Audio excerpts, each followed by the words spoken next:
Hey everyone, welcome back to another hardware news recap for the week. In this one, Koduri, now at Intel, tweeting about Intel's BFP, or Big Package. The F stands for something we'll find out about in the news story. Ampere detailing a new Ultra Max, and then there's also news about Apple ditching Intel for custom silicon.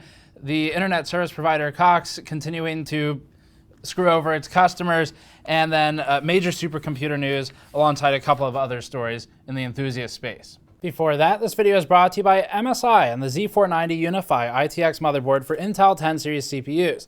The MSI Z490 Unify ITX board benefits from a memory layout that makes memory overclocking easy, positioning the board well for enthusiasts who want to tinker on a bench or in an ITX system. The MSI Z490 Unify runs 90 amp power stages, a 10-layer PCB, and seats the memory as close to the socket as possible, all of which benefit the overclocking experience. Learn more at the link in the description below. So first up, quick news item from us. The X570 chipset Metro poster that we put on sale last week has sold out. We have one more run coming in. We decided we'll just go for one more final push for those. So we'll update you in a news video as soon as they're back in stock, but thank you to everyone who picked those up. It's a really cool design, and we had a lot of fun taking liberties with it and applying a real Metro map idea to computer hardware. So we'll do one more run of those. Keep an eye out for when those restock. First, the news story is about Koduri's tweets for the Intel Xe graphics team. Koduri joked in his tweet that the F in BFP stands for fabulous. Definitely not a reference to BFG. But it is, to his credit, it is a very large silicon package. So Koduri he's a former AMD engineer, if you don't know. He worked at the Radeon Technologies Group, and we interviewed him previously when he worked there. He's been at Intel for a couple of years now, and Koduri's been working on the Intel Xe team. Intel Xe comprises a lot of different aspects of computing, only one of which will eventually be gaming. The others include data center, for example, and professional applications. So a lot of the news that's been coming out has been more in the professional space for Intel Xe, but that stuff does eventually work its way towards gaming. Even if a lot of the major high-end features get stripped out, you still end up with some architectural similarities between the processes and the silicon out there, as you see with NVIDIA, for example. But not always. We'll see how it develops. So anyway, Koduri tweeted some photos of one of Intel's fulsome testing labs for the Xe silicon. It's sort of fun, mostly for a behind-the-scenes look. Just if you're an enthusiast in the space, you might like seeing what a real lab looks like for this stuff. There's no new information in terms of performance from these tweets, but it is still indicative of the size that you can expect for some of the parts.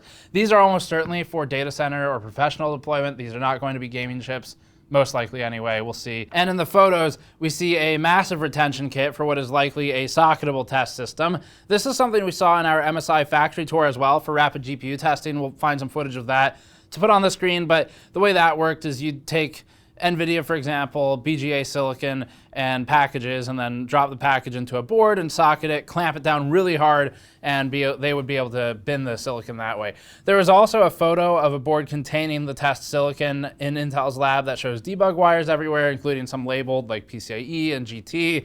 There's a label that might indicate DG1 and ES stages, or engineering sample stages. The water cooling solutions have some insane sprains coupled with them, which furthers our guess that this might be socketable packages for testing, since you need a lot of mounting pressure to get full contact if it's a BGA chip in a socket. Either way though, we're looking forward to more graphics news from Intel's team. It'll be fun once there's three major competitors in the GPU space. Ampere details the 128-core Ultra Max. So we've talked about Ampere computing a few times now, and for good reason. Ampere computing is trying to target a space where Intel and AMD are really the only contenders, at least in a major fashion right now. And this company is a new chip startup. It has its eyes set on disrupting the x86 market for specifically high-end computing. And the fact that the company is headed by a former Intel president, Rene James, makes it all the more interesting. So just to be absolutely clear, Ampere computing is different from NVIDIA Ampere. Definitely when people see the headlines, they're going to jump to NVIDIA Ampere, because we talk about Ampere computing sometimes, and when I saw the headline of new Ampere 3.3 gigahertz, whatever, I thought NVIDIA Ampere GPU and was going, 3,300 megahertz sounds kind of high for that. So it's a different company. Anyway, Ampere computing has some news for us. The last we talked of them, it was mentioning the upcoming line of Ultra chips topping out at 80 cores.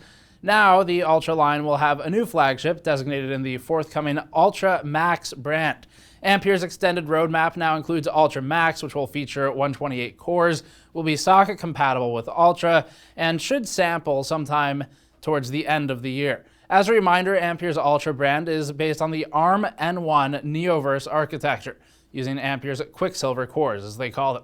These are actually semi-custom Neoverse cores, so it's a mix of Ampere customization, custom silicon, and ARM. Much like Amazon's Graviton 2, Ultra is attempting to cut out a swath of the server and cloud provider market for ARM. Unlike Graviton 2, however, Ampere's Ultra will be available to anyone who isn't Amazon or AWS. And we'll give credit where it's due here. Pretty sure it was AnandTech originally that called some of these chips the anti-Graviton, which was pretty witty and clever. Ultra will contain SKUs ranging from 32 cores up to 80 cores, at least for the outset, and the 128 core silicon should be coming later. Right now, we don't have a firm date on everything, but frequencies start out at 1.7 gigahertz, they scale up to 3300 megahertz, 3.3 gigahertz, and the higher performing SKUs are, really unsurprisingly, the highest power consuming SKUs, with ratings at 250 watts at the top of the stack, 45 watts at the bottom of the stack for TDP. And we need to look into what exactly Ampere defines as TDP, because it's not always, not typically watt for watt. Every SKU will offer 128 PCIe Gen 4 lanes, giving AMD some competition in the lane space, and it will support DDR4 3200 for the stock specification. Both Ultra and Ultra Max will come with 1U and 2U platforms for rack-mountable solutions, and Ampere is calling these Mount Jade for the 2-socket solution, and then Mount Snow for the single-socket solution. While Ultra and Ultra Max are built on TSMC's N7 node, Ampere offered an update on its next generation of 5nm chips, codenamed Siren. Siren will be built on one of TSMC's N5 nodes and is slated for sampling in late 2021, with volume production in 2022.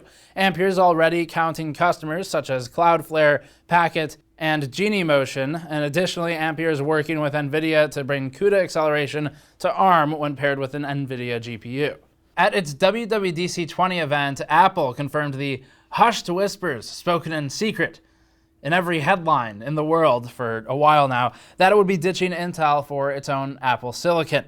So in what seems like a move that would both further Apple's vertical integration and also add another layer of bricks to its walled garden, Apple is moving towards custom silicon, or Apple silicon as it's being called, and this transition should move to ARM architecture to design chips for Macs and MacBooks alike, much like what it does for its smaller devices, the iPhone, the iPad, and so forth. So as we mentioned previously, Apple's move, such as it is, leaves a lot of unanswered questions currently. Apple, for example, was decidedly vague with regards to details, and the two biggest question marks we have are, one, how long will Apple continue to support Intel-based Macs, and two, what will become of x86 app support? Apple's past doesn't instill a lot of faith in either, but we'll see what happens.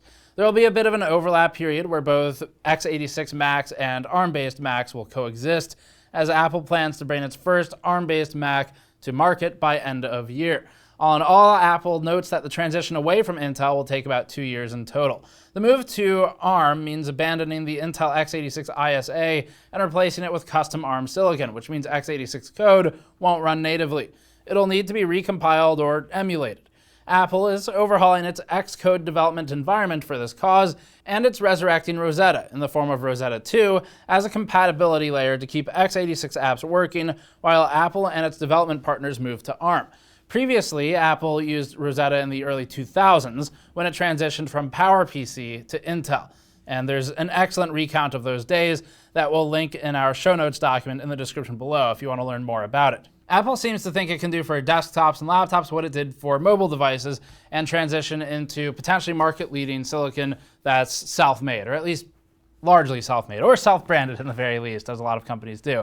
So it'll be interesting to see what Apple can do with higher power SoCs. Assuming Apple manages to develop an ARM-based SoC that truly rivals x86 workstations and desktop components, the complexion of the CPU landscape will definitely begin to look very different for all of us. And as for why Apple would leave Intel, aside from obvious reasons, we have some additional insight as well. One of them is just more control over its own hardware and release schedule, obviously an alluring factor, but normally this is cost prohibitive, where especially if you're relying on someone else's fab, which can cost billions upon billions of dollars just to construct, there's really not an easy solution to ditch Intel or AMD, if that's what you're using as a desktop provider, and make your own thing. Apple is one of the few companies that's large and powerful enough to actually get away with such a move, though. There's also Francois Piednol, who's a former principal engineer at Intel and is pretty well known on Twitter at this point, who offered some insight via his YouTube channel.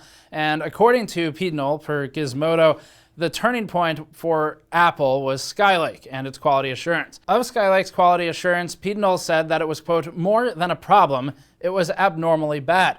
The quotes continued, basically our buddies at Apple became the #1 filer of problems in the architecture. When your customer starts finding almost as many bugs as you found yourself, you're not leading into the right place. Piednol went on to say that the issues with Skylake stemmed from changes in leadership and management that led to overall poor management of Skylake during the time. Piednol said that he offered this story due to the fact that he believes Intel is a good company and he hopes Intel can learn from its mistakes. Next up, major news in the supercomputing space, and especially for Japan, which is now the new leader in supercomputers with its supercomputer called Fugaku, which is named after the tallest mountain in Japan, as we understand it. This was developed by Fujitsu and Riken Center for Computational Science in Japan. Fugaku is now sitting at #1 in the top 500 list, and that dethrones Summit.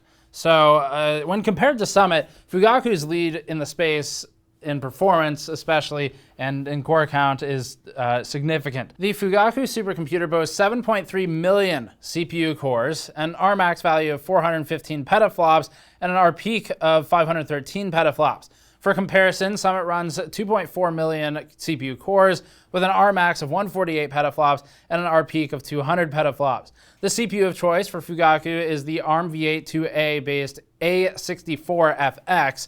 The A64FX succeeds Fujitsu's previous server or supercomputer design that was the SPARC 64. The A64FX is a 48 plus 4, 48 cores and 4 assistance cores design running 2.2 gigahertz with 4,866,000 gigabytes of memory.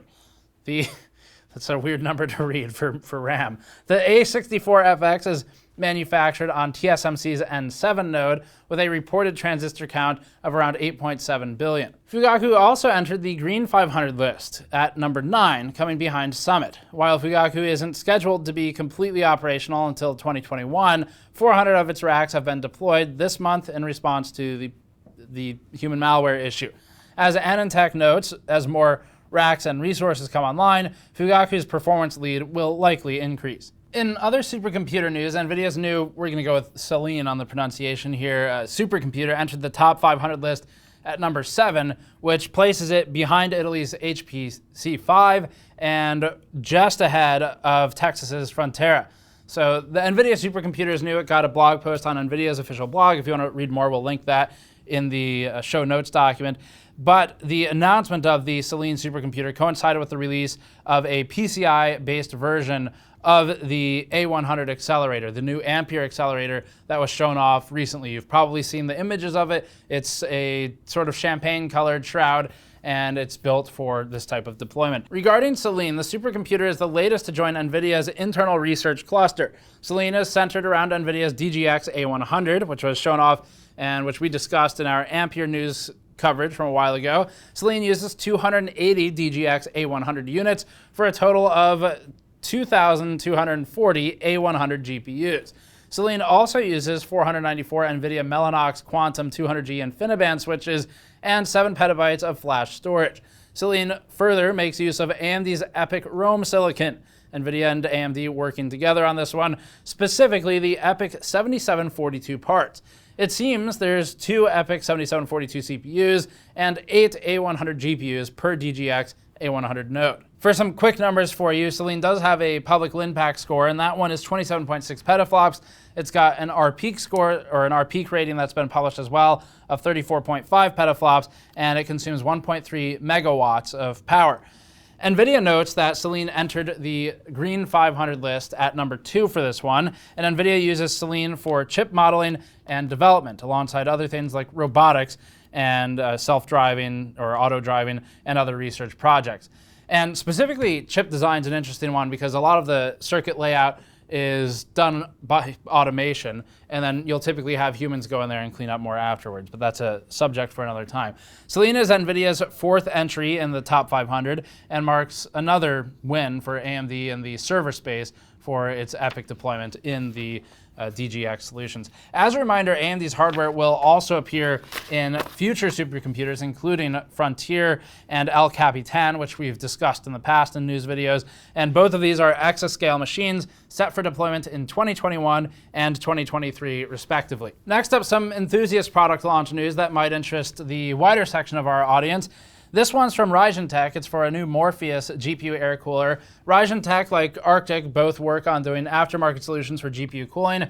We've used them in the past, not Raijintek's, but we've used Arctic's as an example, where they've got liquid-cooled models and then air-cooled models. You just bolt it onto the board and replace whatever cooler's on there. Sometimes they work pretty well. Other times it's kind of a fitment nightmare, but they try to be universal, and that's part of what you deal with. So Raijintek's Morpheus, we've not tested yet, the new one. It's an 8057 is the name of it. It's a GPU air cooler. And this is just supposed to be a gigantic fin stack. So it's a blackout fin stack. It has something like 12 heat pipes in it, and then a large GPU cold plate for mounting to the GPU, obviously. There are no direct memory or VRM cooling extensions coming from the heatsink. Instead, Raijintek is providing separately mountable heatsinks for those that you would attach individually, since the spacing and the size is different for each one. Otherwise, they'd be making a one-off that's card specific. So this thing's fitted for 2 120mm axial fans. You pick your own fans, throw them on there. There's some Noctua Brown on there if you want that. And the heat pipes are 6 millimeters. The fin stack is roughly 129 fins, for whatever that's worth, and it's running 12 heat pipes. More is not always better, but with cooling, it can help. We just have to test it to figure out. The main cooler is aimed at cooling the GPU itself, again, not capable of VRM or VRAM cooling, and then additional cooling solutions are included for mounting to the other chips. The Morpheus 8057 is compatible with NVIDIA's RTX 20 series cards and AMD's RX 5000 series. Now, depending on what card you're trying to cool, these aftermarket solutions can sometimes be a good fit for other aftermarket cards. It's pretty uncommon that you're going to buy a custom board card and then ditch the cooler, but if you wanted to, for some reason, like maybe the XFX Thick 2, the original or something, then this could be something that would fit. But normally it's not a problem. You just start running into some clearance issues, and some of the boards are taller than others. But as long as they include enough cooling modules for larger VRMs and for eight installations of GDDR6, then you should be fine. The Morpheus 8057's future support for Ampere and RDNA 2 cards is up in the air right now, and Raijintek has not yet announced availability or pricing on the cooling solution. Next up, internet service provider Cox Communications last year announced it was working on a separate subscription called, quote, Elite Gamer. But not 1337 Gamer. That's really if they had fully committed to this name, and they just went all in on it and went with 1337 G4M3R, hey, we wouldn't be making fun of them anymore because that's just commitment. But going with just plain English Elite Gamer is kind of lame, to be honest. So anyway, Elite Gamer was aimed at reducing lag and ping in games, server ping. On the surface, it sounded like Cox Communications was basically introducing fast lanes to its internet, and to a certain extent, it still does sort of sound like that. But this is something that Cox expressly denies, so just so we're all clear, this is the same Cox Communications that sorry, I'm allergic to bullshit. This is the same Cox Communications that is currently throttling entire neighborhoods to deal with excessive internet usage. Just a whole block because one dude's backing up too much stuff. So, and we talked about that if you're curious about it last week. At the time of announcement last year, Cox was trialing the service in Arizona, and now after about a year of not hearing anything about it, we hoped it had died, it seems that Cox Communications is ready for a broad rollout. Cox is confident in the service. You might say that they're cocksure about it, promising 32% less lag, if you believe that, and it also touts fewer ping spikes and less jitter. According to Cox Communications, quote, Elite Gamer is designed to use an intelligent server network to route your game connections more efficiently. To put it simply, when you are not using Elite Gamer, your game connection is treated the same as all other traffic on your network. This means that generally the easiest path for the data is used, not the most efficient.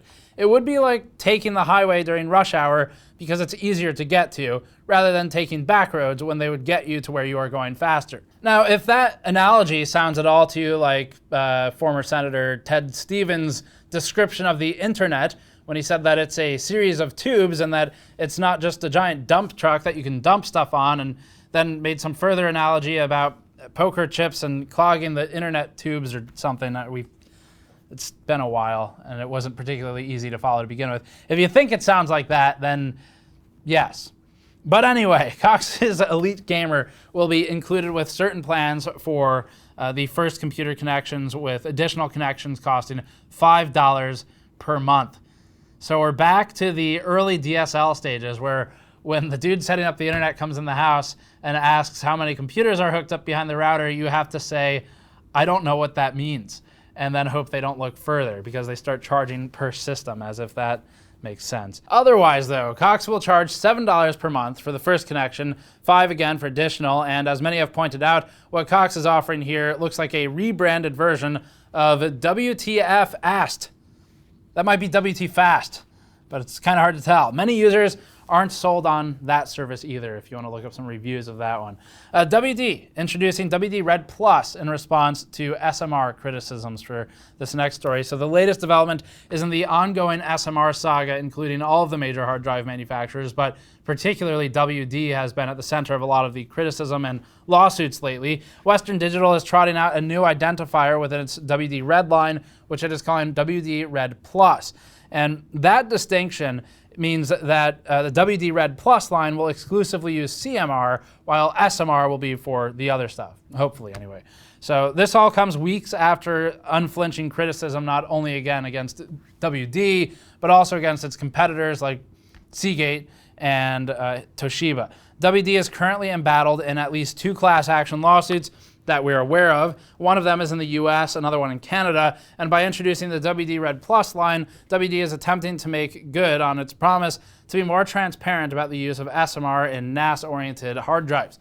However, if the recent lawsuit has its way, it could prevent WD from advertising SMR as suitable for RAID and NAS altogether. WD is offering the Red Plus drives as suitable for users who deal with more write-intensive workloads or deal with the ZFS file system. WD still maintains that WD Red with DM SMR is suitable for less demanding SOHO users. The WD Red Pro drives that have always used CMR will remain unchanged. Again, the lawsuits could change all of this, but for the time being, this is how WD is repositioning its product stack. Tom's Hardware also reported that WD has amended its marketing materials to more explicitly point out the drives using SMR, and has further noted that retailers are beginning to take note of this as well and updating their product listings. NVIDIA releasing game-ready driver package version 451.48 for DX12 Ultimate and GPU scheduling. NVIDIA has released its first driver package that offers support for Microsoft DirectX 12 Ultimate, and as we've mentioned before, DX12 Ultimate is more of a rebranding of the API and an attempt at unifying features cross-platform. So that would include PC and probably the Xbox Series X.